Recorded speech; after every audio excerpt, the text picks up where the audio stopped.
In this session, we will see what is common mode response. So look into the first circuit. We have V in Cin connected to both the inputs of the transistor M1 and M2. And V out is taken from this particular point. Since a common signal is given to both input and both the inputs, that is V in 1 and V in 2, then we say it as V in Cm, that is common mode input signal, and X and Y are the output signals. In reality, neither is the circuit fully symmetric, nor does the current source exhibit the infinite output impedance.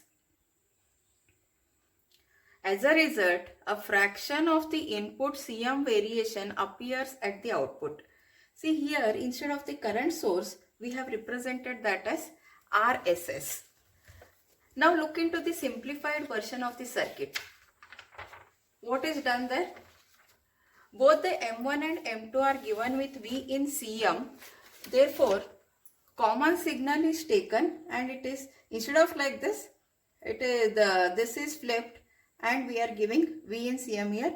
So this is also output and this is also output. So these two are short circuited. And what is the equivalent circuit?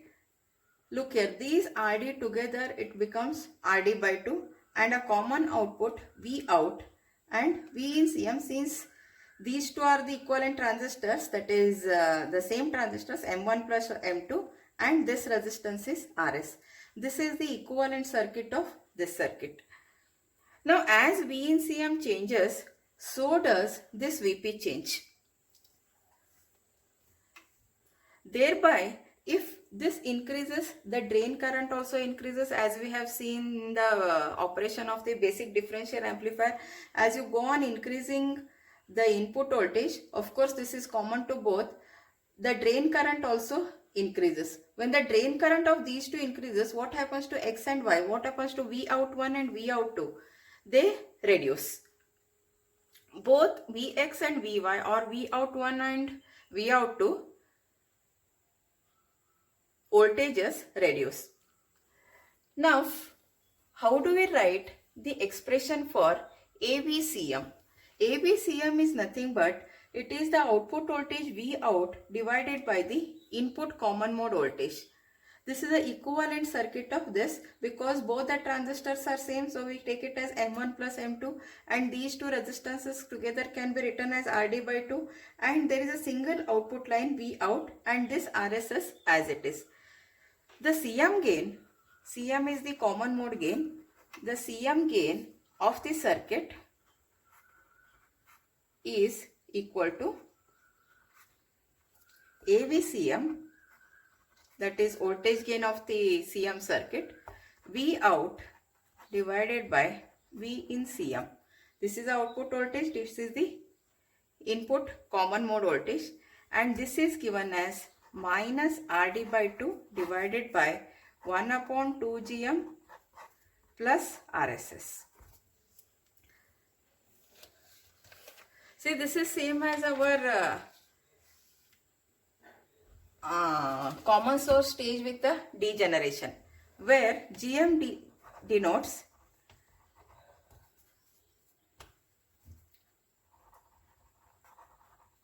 the transconductance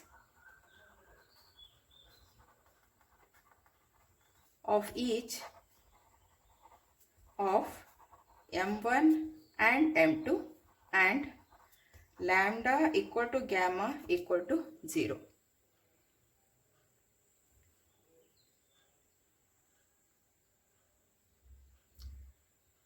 In symmetric circuit, input Cm variations disturb the bias points, altering the small signal gain and possibly limiting the output voltage sinks. That is why this calculation is very important. This is regarding the common mode response. Let us see what is common mode response in the presence of resistor mismatch. Till now what we have seen, both the resistors are same. That is, both the drain resistors are RD and RD. But in reality, these two resistors will not be same. When it is fabricated, those two resistors will not have the same value. Assume that this is RD and this has changed from RD to RD plus delta RD, and V in CM is same, and we have V out 1 and V out 2. Now, what is the output of this particular circuit? If you see the output, and when we see what happens to Vx and Vy as V in CM increases, Vx and Vy change by different amounts. When V in CM increases, what happens to Vx and Vy? Actually, when these two resistances are same, Vx and Vy voltages are also same, because the entire circuit is symmetric and we are applying the same input voltage to both the transistors M1 and M2. But what is the case now? This is RD and this is RD plus delta RD. When V in CM changes, how Vx and Vy vary? Vx and Vy change by different amounts. Therefore, it can be written as delta Vx is equal to minus delta V in CM into Gm divided by 1 plus 2 Gm into RSS multiplied by RD. Similarly, delta Vy is equal to minus delta V in CM Gm divided by 1 plus 2 Gm into RSS, since now the resistance is RD plus delta RD. See, for the Y, the resistance is RD plus delta RD, and for Xg, the resistance is RD. Now, how we have arrived at these two expressions? Let us, for your reference, I will show you. We have derived the expression of AVCM just now as it is any voltage gain is V out divided by V in CM. This can be given as minus RD by 2 divided by 1 upon 2 GM plus RSS. Right? That is this expression. Minus RD by 2, 1 upon 2 GM plus RSS. Now you solve this expression and find out what is V out. The same thing is applied to delta Vx and delta Vy to arrive at these expressions. This is equal to minus half into RD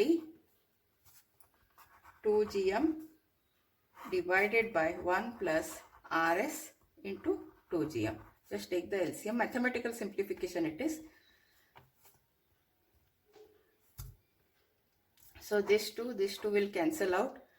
Now what is V out? V out is equal to minus V in CM to GM divided by 1 plus 2 GM into RSS multiplied by RD. The same equation is taken over here. See, delta Vx, change in delta Vx, Vx and Vy are the output voltages, therefore this also is the output voltage. Since it is change, this also has to be considered as change. Delta V in Cm, it is V in Cm minus Gm divided by 1 plus 2 Gm into RSS RD.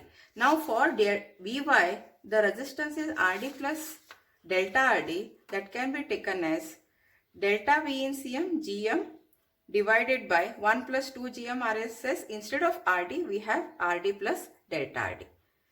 So this is how the output Vx and Vy change by different amounts. But before it was not the case. But in reality it is different. This RD is this value is different, and there is a little variation in the other RD. And therefore we need to calculate what is change in delta Vx or delta Vx and delta Vy. That's all.